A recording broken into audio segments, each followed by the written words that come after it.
Hello Capricorn, welcome to Creators on the Crest. I'm Stephanie, this is Blazer the Morkie, and we're bringing you your November monthly reading. Today we'll be doing a Celtic Cross style reading, and then we will close it off with an oracle for the Capricorn Collective. As always, do remember these are general readings, so take only what resonates and leave the rest.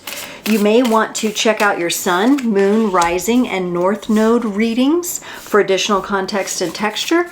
And then, of course, be sure to check out the description below. I have all the good links for all the good stuff that you're definitely going to want to check out. Okay, Cappy, let's get into this because I feel like November's a pretty big month for you. We've got the big shift with Pluto happening, so let's find out what's going on in your energies.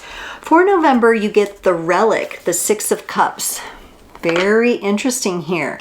I'm wondering if someone from the past might pop up in the month of November. I don't know if it's gonna have you feeling the best. I feel like this is someone that maybe might pop up, or their energy might pop up. Maybe not them themselves, but something, some sort of relic from the past is popping up. Definitely to do with a relationship, love of some kind. Now, that is crossed by the energy of the Moss, the Four of Swords. Definitely something that you've worked on healing, or you're still working on healing. So if someone is trying to come back around and you're in the middle of healing, it might not be the best time to just invite them right back into the fold. You may need some time to just be like moss sitting on a stone, like just to be grounded, to be solid before you entertain this person. For others of you, I feel like it's just the energy of, and you might catch something that is there that you need to heal. Again, I'm not really getting like it's a huge, big, like, you know, I feel like the worst has passed, but it just might be something, just one little aspect that you need to look at. Oh, and I forgot to say, hey, we're in Scorpio season. Happy birthday to all the Scorpios, because Cappy was ready to go. But since it's a monthly reading, I always do something for one of the signs, and happy birthday to all our Scorpios. Okay, back to Cappy's reading. For the needed focus, you get the Three of Cups, the fish. Friendships are incredibly important for you in the month of November. So, you know, I get that kind of old Girl Scout song, make new friends, but keep the old. One is silver and the other is gold. I feel like that's you, Cappy. You may find yourself doing things with friends, new friends, old friends, and that's exciting. It feels really good. It feels emotionally stable, emotionally satisfying, and I think that would be something for you to explore. Maybe not really focusing on intimate, deep love, romance, but focusing on friendship. And you never know, if you do have a new friend, they could turn into a romantic partnership down the road. So in the past energies, you get the Stag, and in this particular deck by Dan Francis, the Hyde Tarot, these beautiful black and white cards, it's depicted as a stag. This is a strong ending, a strong closure to a cycle that you have experienced. I feel, like I said, the worst has passed. You've dealt with the great majority of the power of what you were supposed to learn, the power of healing involved from that. I think whatever might be revisited in the month of November is just something smaller, something you can definitely handle. But since we still have, you know, Pluto and Capricorn, it's going to be shifting out of that cycle. You know, we're just making sure that we dot all our I's and cross all our T's. You're making the most of this cycle for yourself. So looking into your future, you have the Ten of Wands, the Beetle. You might have something a little bit heavy come up in the month of November, or in, you know, near the end of the year. But the beetle here, and I really get called to it being like a scarab or a dung beetle. So I think we have an Egyptian kind of connection there. And it feels like a very fortunate beetle. It feels like a beetle that can push like 2, 3, 4, 5 times its weight. If it's the dung beetle, you know, they could push up hills, and they're very, very powerful. So whatever it is that you might encounter, You have the power, the strength, the good fortune to overcome it. Looking into your place of empowerment, and ooh, I got chills when I picked up this card, almost like electricity that went through from the left through my heart to the right. You got the Rose, the Two of Cups. Now remember I said your needed focus is friendship right now, but your place of power is your knowledge, wisdom, and knowing inside that you are a beautiful partner, whether you're in a partnership or not.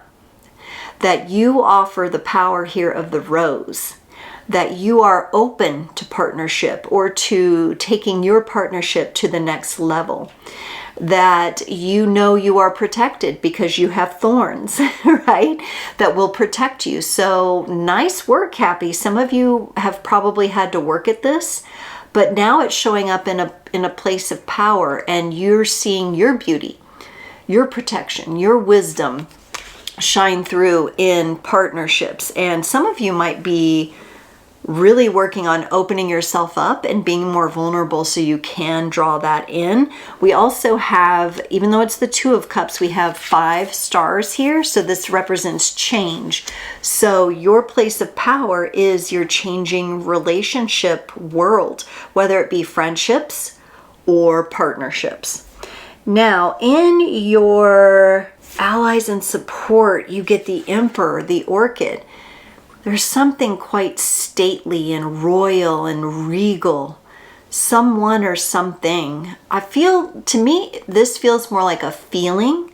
Like one of your greatest allies is the feeling of strength and regality and beauty around your uniqueness, that you're feeling really confident. The Emperor is a very confident character, and the Orchid is a very beautiful flower, but very unique. Very different, somewhat mysterious. It's got a mystique to it. And so you might want to dance with that a little bit in the month of November, Capricorn. Be a little bit more mysterious. You know, show your differentiation, show your spots. Some of you might even have freckles, or you're attracted to someone with freckles, or there's someone around you and they just have like, they just get those, you know, the cutest little freckles on their face, or a freckled nose, or I don't know, a friend from childhood or something like that. There's someone there, and freckles are a part of that. In the hopes, no, not the hopes and dreams. This would be your environment. You get the Vision, the 8 of Wands. And, oh, wow, there's so much going on in this card. When I have been pulling this card from this particular deck, the sense I get is your clairvoyance, or your clairaudience, or your just the inner knowing, all the clairs, all of the clairs igniting. Okay, so you may feel really like, oh my gosh, I'm really perceiving, I'm really seeing things that are going on around me. My vision is very clear. There might be a little bit of sense of sadness about letting some things go, or letting certain people go who don't understand who you've become. But there's also this, like, you know, that having that vision, just a natural part of who you are, and strengthening that vision is the part of your next level.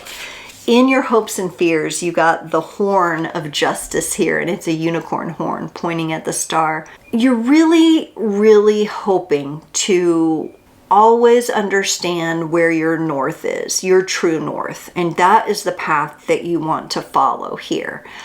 I honestly think, with this being the Justice card and it being the horn, I also feel like a horn that you would sound to notify people of, like, riders returning from war or something like that. There's a victorious kind of sound that I sense in this, and I think you're always going to be called to this star here. And I think it has to do with this vision in the 8 of Wands here that's in your environment right now. There's some connection between the 8 of Wands and the Justice card there. Very unique connection having to do with your gifts, like your clairvoyant, clairaudient, clairsentient gifts. That's what I was trying to think of earlier, clairsentient. And in the potential outcome, you get the Wolf, the Knight of Cups, an offer of love. an offer of love illuminates for you, Capricorn. Now that could be friendship, that could be love you offer yourself, could be partnership. We're going to clarify. Let's look at the relic. The Six of Cups may be coming up from your past, someone coming back from childhood. Some of you may be attending high school or college reunions. It's kind of energy I get there. Echoes of the past, the relic. Yeah, it has you looking back a little. It has you looking back to move forward. The Two of Wands and the Knight of Swords comes up for you. So as this person comes back around, or their energy comes back around, it does have you looking back for a moment. It has you quite reflective on things. It may feel to you a little bit like, ooh, am I getting stuck in this energy? No, you are not. No, you are not. This energy is coming up to propel you forward with this Knight of Wands. And I think you're going to be able to see very quickly that this person or this energy popping up for you is your vehicle to go forward. So there may be some sort of closure or some sort of peace that comes into play for you when this person comes into your zone. So yes, there's healing, and this is the challenge with the Moss. For some of you, I think you look at it and you're like, oh, I still need to heal that. I need to go in and do all this work on it. I don't think so. I think you have the potential to fall into some shadow looping there. I think this is just something that's coming to a close. It's very peaceful. You might look back for a moment, but then you're going to see very clearly that you're meant to propel ahead. But let's see here. Four of Swords is all about healing, and we're always in a process of healing, ongoing, right? You get the King of Cups and the Queen of Wands. Yes, this is beautiful energy. Okay, so your challenge, Capricorn, is not to beat yourself up about any kind of lessons that the universe might put at your feet once more here, especially with Pluto going on, okay, and the shifts there. You're just going to say, oh, universe, yay, thank you for showing me even more about how these experiences of my past have shaped me, how they've made me the man or woman that I am today, how they have shown me how to achieve both peace and abundant joy in my life. And your challenge would be not to underestimate how much you have healed. Okay, so this isn't a time in November where you're going to go in and be like, oh, I got all this healing to do. I need to call my therapist every other day and things like that. Okay, this is where you're recognizing your own power in this. Okay, it's challenging for you to see that sometime for some reason, but that may be the last little bit of this cycle that you're closing out. All right, let's look at the Fish, the Three of Cups. Friendships. Make new friends, but keep the old. You've got the Two of Pentacles and the Six of Wands to clarify. Really interesting. We have a lot of orangey colors going on here that are standing out to me. So that's sacral energy. These could be new business partnerships for some of you, especially with the Two of Pentacles. You may have a new business consideration. This could also be a workout friend or an accountability partner when it comes to physical, like transforming your physical body, which I feel like you're telling me is, you know, not always the easiest thing for you to do. But looky here, we have victory with this Six of Wands, and we've got this beautiful wreath here where you find, it's like you find the key that unlocks something through friendships, through your interactions, through a business partnership. Something is unlocked. And not just for you, but for them. And not just for you, but for your purpose. For, yes, for your own contentment, but also toward your purpose in life and why you're here in the world at this time right now. So I would focus on friendships, honestly, Cappy, in the month of November. Because beautiful things are being revealed. Or, you know, like I said, business partnerships. Don't take for granted anyone that crosses your path. Let's look at this ending that you're coming out of, that you're leaving behind here in the past. Yes, you're doing quite a good job of walking away from the old patterns that don't serve you anymore, the things that do not make you feel good, and you're damn strong in your awareness of this and your resilience. You're not turning back around here. In most of the Eight of Cups cards, the depiction is the character turning back around and looking to the past. This person is not. They're letting it go. They're letting it wash away back into the tide. They're letting it get recycled into the universe. And this brings great joy. This brings great celebration. This brings, again, it's like this feeling of victory, this feeling of victory. Coming out of your past, honestly, some of you have had a really rough go at it. And you've had to learn to free yourself. Look at the wild horse in the background. You've had to learn to free yourself from this, but you've done it. I really sense, for those of you watching, like the amount of work you've done on yourself is incredible. And really make sure you're giving yourself credit on that you've come a long way. Yes, we're always going to be working on our healing, but I really feel like you Capricorns are coming out of a time of challenge and lack of confidence and forevermore leveling up, not just pretending or not just, like playing the game. You're like leading the game here when it comes to healing. So the work you've done, the hard work you've put toward it, which is natural for your sign, has been absolutely incredible. I think it's been a lot more than you even can possibly even begin to give yourself credit for, but do your best. Do your best. Okay, so in the future, remember I see this, possibly, excuse me, yes, let me get a sip of water because this is the challenge here. No one likes to hear that there's a potential roadblock coming up here, but remember you have the good fortune beetle here, and you're going to have some choices here to make. Seven of Cups. Could be relationship-wise. You're definitely going to be considering what's underneath the surface with this person or the situation or that whatever challenge it is, you're going to be looking beneath the surface for sure. You don't just want to see what's right in front of you. You want to understand from a multidimensional and multi-perspective awareness of what is going on here before you settle on a decision about how to handle it. So again, with the resilience of that beetle and your ability to look at things quite in depth, it seems to me like the formula is there for you to make the best choice for yourself. Let's look at this Two of Cups, the rose in your empowered energy. Oh yes, this is, the more I look at this, remember I got the chills for this. This is your ability to manifest love, to accept and draw into yourself. The Eight of Wands is energy that's coming at you rather quickly. This is your ability to manifest that. And you really don't have to do anything.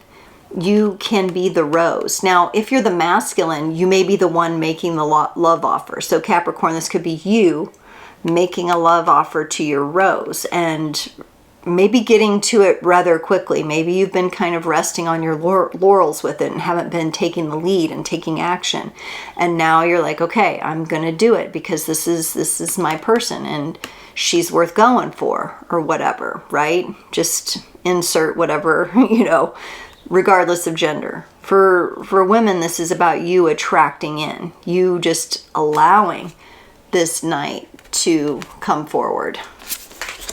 And it feels like when it comes forward, there's no mistaking it, right? It just comes forward. And this is a place of power for you. So you're in quite the curious and romantic energies. If you're in a partnership already, it's probably going to be a pretty fun month romance-wise. It feels really good and passionate there.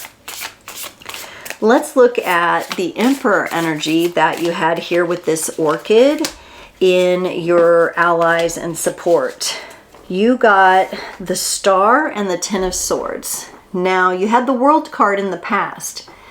You may have, this is your ability to uniquely distinguish, not sweating the small stuff, of coming out of a cycle where you really had to do some major leaps in your healing work and knowing that moving forward, it's going to be more peaceful for you. The Ten of Swords is an ending of sorts. So it's also the release of fear, understanding that fear is the little death that brings obliteration, right? As they say in Dune, right? And this understanding that and being able to say, okay, wow, like there's going to be this adjustment period for you when Pluto comes out of Capricorn, where it's like things were really heavy and really big for one cycle. They're not going to feel that way moving forward. So this is you getting used to the energy. And you have the star. This is about you focusing on the next phase of your dreams, of your vision, of where you're going and how you want to get there. And I feel like you're just so connected in this. You're so grounded in this, and you're so connected to the vision as well, that I don't even see how you'll have trouble seeing your path forward. I think it's going to come very naturally for you, because you're not having the same level of transformative intensity that you were in this other cycle. You're still going to transform. You're still going to heal. You're still going to have obstacles and things like that. But you've released a lot of the heaviness around that. Let's look at this vision, the clairs, as I said, in the Eight of Wands for your environment here. Whew. Okay, I was wondering if we would get Sagittarius energy, because I kind of felt it in your allies and support. So you do have the Eight of Swords, and I think this is a little bit of self-doubt coming in here for you, Cappy, around, oh, I'm not clairvoyant, oh, I don't see things that way, or I don't get things, pick up things that way, or this way or that way. Be aware of not comparing yourself to others. You have your own unique way. Remember this orchid, it's very unique, it's very distinguished. And understanding that about yourself, you need to let your own unique way present itself. And you need to be connected to that knowing with the Temperance card here. This is Sagittarius energy. Remember the connection to your vision here in this star card, Aquarius and Sagittarius energy, because we're entering into Aquarius, right? With Pluto. Pluto is. And it's coming. It's coming for you. Right now, November is a good time for you to, instead of leaning into the old cycle energies, it's like you're standing there, and if you put your weight on your left, like you're leaning into the past, or wherever the past is for you, you may feel like you're leaning back. And it's time to lean to your right, or lead forward into the new energies. That's what the Sagittarius energy is going to draw you into. And it's going to take a little getting used to, and that's okay, because it'll be worth the wait. It'll be worth the journey. Let's look at this horn, getting to the point, your hopes and fears of really being able to reach the heights. For some of you, this is a love relationship. You're calling in love, and you're hoping for passionate, beautiful, soulmate, sacred connection kind of love coming in for yourself. And your fear is you can't have it, that it'll slip away from you. Work on that fear a little bit. Work on that fear. Maybe that's why that relic is coming in, someone from the past, so you can work on this fear a little bit of not having that, because you wanted it to be like this in the past. This passion, this balance, this beautiful like attraction, and it wasn't. And so the Justice card coming in, though, says that that's being brought into balance. So you want to be aware of your emotional energies and your emotional state around your deservance and your ability to attract this, because all of the pieces are here. It's up to you to embrace them and to embody them. Let's look at the Knight of Cups and the potential outcome, because you have the Knight of Cups in your place of power as well. The Hanged Man and the Four of Pentacles. Okay, so let's look at this Four of Pentacles. You are holding love and your emotions. You're protecting those more than you ever were before. I did get that energy of like protection for you. Like you have this bit of protective energy, or this protective layer, and this resilience. And so practically speaking, I feel this is going to help you in making decisions about love. You're definitely going to be looking at things from new perspectives. So at times you may feel like, well, is this love? Is it not? Am I making this up? Are they attracted to me? Are they not? Does my partner like this? Do they not? There may be some of that going on. But when you surrender into the energies, and I know you're going to want to feel like you kind of protect your emotions in this, but when you really look to the illumination, because Four of Pentacles can be a bit of a lockdown energy if you're not super careful in the outcome here. So anytime you feel like, oh, I'm getting overly protective of myself, or maybe some of you might be putting up walls. Somebody really is making you this beautiful offer of love and they want to be a part of your pack, and they're coming in and you're like, uh-oh, I've got a wall up, or I feel a wall going up. That's when it's time to use the Hangman energy. That's where you really go into sacrificing yourself unto yourself, into your own heart. You sacrifice yourself to your own heart, and you start listening to the heart. What does the heart have to say? Listen to your heart. You know that song? 80s, I think. Calling for you. Listen to your heart. There's nothing else you can do. I don't know where you're going. I don't know why. Okay, enough of my singing. My daughter hates when I do that. But you get it. Listen to your heart. That may be the whole point of this reading. Listen to your heart. All right, you got from the Divine Animals Oracle a very cool card here. Let's close out your reading. And Cappy, you got number 40, the Bull. A little bit of Taurus energy coming in for you. All worthwhile things mean we must sacrifice something. Martyrdom rarely is a good choice. It is good to trust your tribe. Have faith that all will be well. Yes, because you have this friendship card coming in here in your reading. Reciprocity and offering to something bigger than you is a powerful act. And that's what you're going to be able to move into in this cycle. Most societies no longer sacrifice bulls like our ancestors did. Thank goodness. But the concept of sacrifice remains. And that's what this Hanged Man energy is, Cappy. It's sacrifice unto yourself. Bull energy can help you make the sacrifices you need in order to support your work and your desires. Bull magic can also be used to move yourself out of sacrificial or martyrdom position if you have fallen into that. Many of us continually sacrifice our own needs over and over and become unhealthily selfless as a result. This only breeds resentment and extreme neediness, which is damaging to our growth. But with this Hangman coming in your potential outcome and sacrificing yourself to your own heart and knowing your value and your worth, knowing your uniqueness that you got with this orchid here, Cappy, that's what's going to make the difference for you this time. And it's going to feel different than it was before. So draw on that Taurus energy too as well. Capricorn, thank you so much for joining. I can't wait to see you next time.